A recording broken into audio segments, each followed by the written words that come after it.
ఈరోజు మనం union public service commission గురించి తెలుసుకుందాం. యూపీఎస్సీ అనేది రాజ్యాంగబద్ధమైన సంస్థ. ఇది కేంద్ర స్థాయిలో పబ్లిక్ సర్వీసుల నియామక సంస్థ.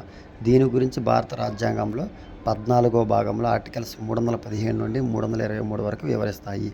దీనికి ఒక చైర్మన్ మరియు కొంతమంది సభ్యులు ఉంటారు. వీరిని రాష్ట్రపతి నియమిస్తారు. ఎంతమంది సభ్యులు ఉండాలి అనేది రాజ్యాంగం నిర్ణయించలేదు, రాష్ట్రపతి విచక్షణకి వదిలేసింది. సాధారణంగా ఒక చైర్మన్ మరియు 9 నుండి 11 మంది సభ్యులు ఉంటారు. రాజ్యాంగంలో సభ్యుల నియమ అర్హతలను కూడా నిర్ణయించలేదు, కానీ సగం మంది సభ్యులు భారత ప్రభుత్వంలో కానీ రాష్ట్ర ప్రభుత్వంలో కానీ కనీసం 10 సంవత్సరాల పాటు పదవిని నిర్వహించి ఉండాలని నిర్ణయించింది. వీరి యొక్క పదవి కాలం చైర్మన్ది మరియు సభ్యులది 6 సంవత్సరాలు. పదవి విరమణ వయసు 65 సంవత్సరాలు. చైర్మన్ కానీ ఇతర సభ్యులు కానీ పదవి నుంచి తొలగిపోవాలంటే వారి రాజీనామా పత్రాలను రాష్ట్రపతికి సమర్పించి తొలగిపోవచ్చు. రాష్ట్రపతి వీరిని తొలగించాలనుకుంటే మాత్రం రాజ్యాంగం నిర్ణయించిన పద్ధతిలో మాత్రమే వీరిని తొలగించాలి. తాత్కాలిక చైర్మన్ అవసరం 2 సందర్భాల్లో అవసరమవుతుంది. 1, చైర్మన్ పదవి ఖాళీ అయినప్పుడు. 2, చైర్మన్ హాజరు కాకపోవడం వలన పదవి బాధ్యతలు నెరవేర్చలేని సందర్భంలో తాత్కాలిక చైర్మన్ను నియమించాల్సి వస్తుంది. తొలగింపు చైర్మన్ను కానీ ఇతర సభ్యులను కానీ ఈ 4 విషయాలలో తొలగించవచ్చు. 1, దివాళాదారుడిగా న్యాయస్థానాలు వారిని నిర్ణయించినప్పుడు. 2, పదవి కాలంలో వారి పదవులకు సంబంధించిన కర్తవ్యాలు కాకుండా ఇతర వేతన ఉద్యోగం చేస్తే. 3, వారి యొక్క మానసిక లేదా శారీరక దౌర్బల్యం వలన తొలగించవచ్చు. 4, అనుచిత ప్రవర్తన ద్వారా.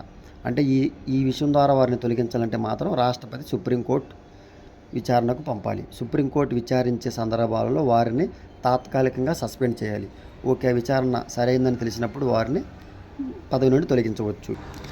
చైర్మన్ మరియు ఇతర సభ్యుల జీతాలను కేంద్ర సంచిత నిధి నుండి చెల్లిస్తారు.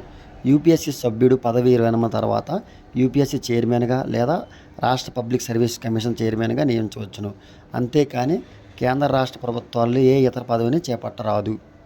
యూపీఎస్సీ చైర్మన్ ఆరు సభ్యులు ఒకసారి మాత్రమే పదవికి అర్హులు. అంటే సభ్యుడిగా పదవి కాలం పూర్తయిన తర్వాత అతను మళ్ళీ చైర్మన్గా పదవి చేపట్టవచ్చు, అంతేకాని మళ్ళీ సభ్యుడిగా కొనసాగరాదు. యూపీఎస్సీ చైర్మన్ పదవి కాలం ఒకసారి పూర్తయిన తర్వాత మళ్ళీ రెండోసారి ఆ పదవిని చేపట్టడానికి అనర్హులు.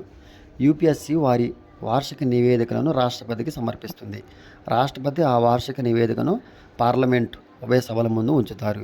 14వ భాగం ఆర్టికల్ 317 నుండి 323 వరకు తెలుసుకుందాం. 315వ ఆర్టికల్ యూపీఎస్సీ మరియు స్టేట్ పిఎస్సీల నిర్మాణం గురించి వివరిస్తుంది.